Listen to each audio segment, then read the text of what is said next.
Welcome back, everyone. Sit back, relax, and enjoy the comedic stylings of Andrew Sutliff.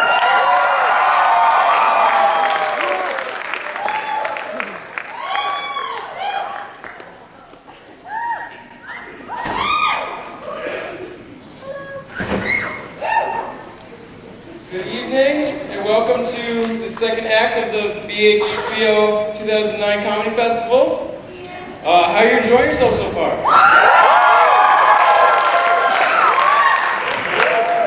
I can't actually see you over the light, but it's still all good fun.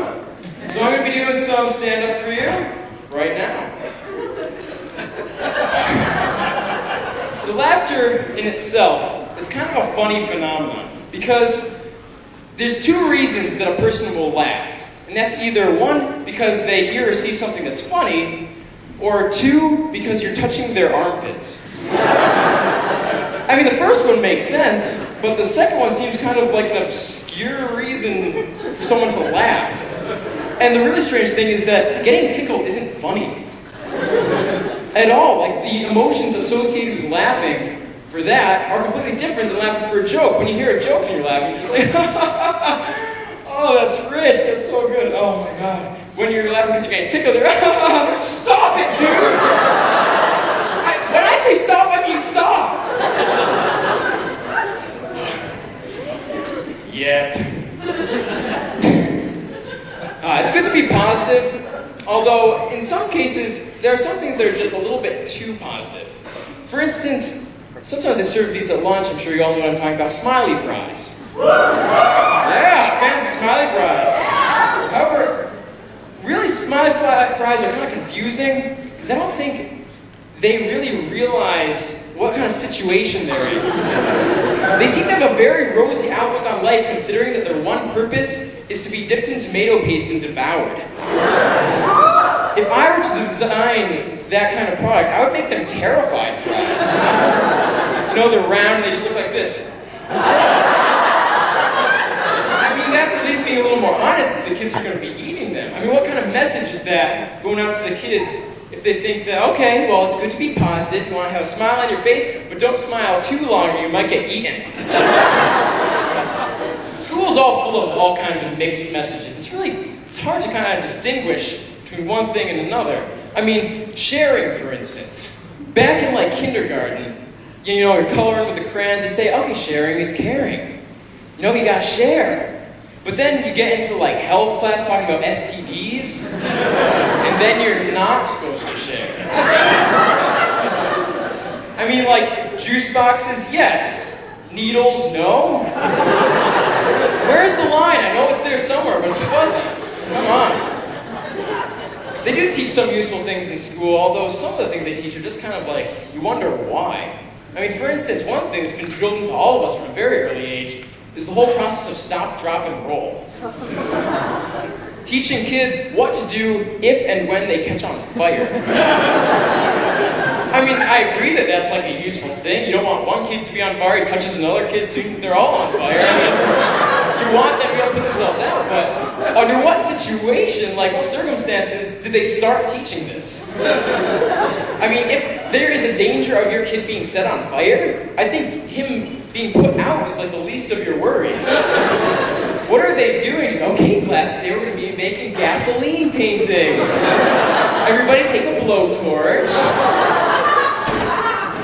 There are some nice things about school, though. I mean, in particular, there's one thing that always brightens anybody's day. I'm sure you all can relate to this. It's when you have a textbook, you're in class, the teacher says, okay, turn to page 206. Okay, you flip open the book, it falls right on that page. Because just for that 1 second, you feel like Jesus. Turn to page 206, okay. Does anybody see that? I gotta try this again. Although, some things in school are just kind of mistreated. For instance, it sounds kind of weird, but chairs. Nobody likes chairs unless they're sitting on them. The general attitude that seems to go out towards chairs is that if they're not in use, they shouldn't exist. Because, I mean, you get up from a chair, you start walking away, so it's just, push in that chair. I don't want to see it. Put it under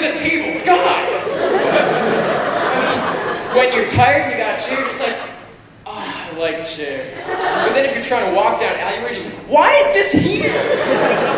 Get it out of my way. You're just an obstacle. In a perfect world, chairs would dematerialize as soon as you got them. I'm gonna kind of deviate away from talking about school now. I want to get more on kind of the weekend path to this Friday. So I'm gonna start talking about some stuff that I do on the weekend. Who here likes Jeopardy? Nice. Jeopardy is kind of, I mean, it's a good game show. There's lots of game shows that really don't make sense anymore. Deal or no deal. At least this one you have to answer questions before you get the money. But you gotta wonder how they came up with the name Jeopardy. Because Jeopardy in the dictionary is defined as exposure to harm or peril. Are they thinking of like the same kind of game that we're seeing on TV? Like, how did they come up with that? Just, okay, we're coming up with this game show. You got a bunch of categories, and we actually give the answer to the question, and the contestants, they gotta give the question that goes along with the answer. Oh, I know, we should call it mass destruction. I'm not sure that's really applicable. No, death and despair. No, wait, I got it. Jeopardy. Oh yeah, Jeopardy. Okay. I mean, that sounds like it would make a good game show, but you'd think they would just make it a little bit more applicable to that kind of name. Just like, okay, this is the second largest exporter of seafood in the Pacific Ocean. What is India? Oh, I'm sorry, the correct answer was Japan. Your penalty is 3 days in the pit of fire. Jeopardy! That's interesting. That'd probably make a pretty good game show. Seems more like a kind of Aztec thing or something. They're into human sacrifice. I never really understood that though, because, you know, they do sacrifice. I'm not being judgmental towards different cultures, different time periods, but they did sacrifice humans and animals to their gods. But you gotta wonder if the gods were really into that, or if they were just kind of going along. I mean, if you're a god and like just like, oh, what'd you guys get me? It's a pile of dead bodies. Cool. Oh, great, you cut out the hearts. Thanks, you guys. Awesome.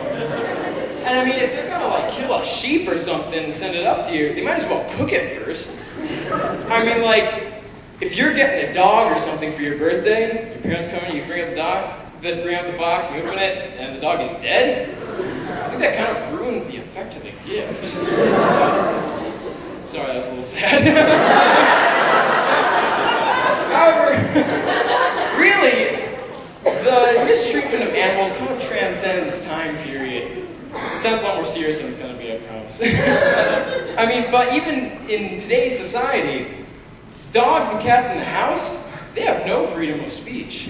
Because as soon as a dog or a cat makes a sound, the automatic response is, shut up! You come home from school or work, you open the door, the dog, arr!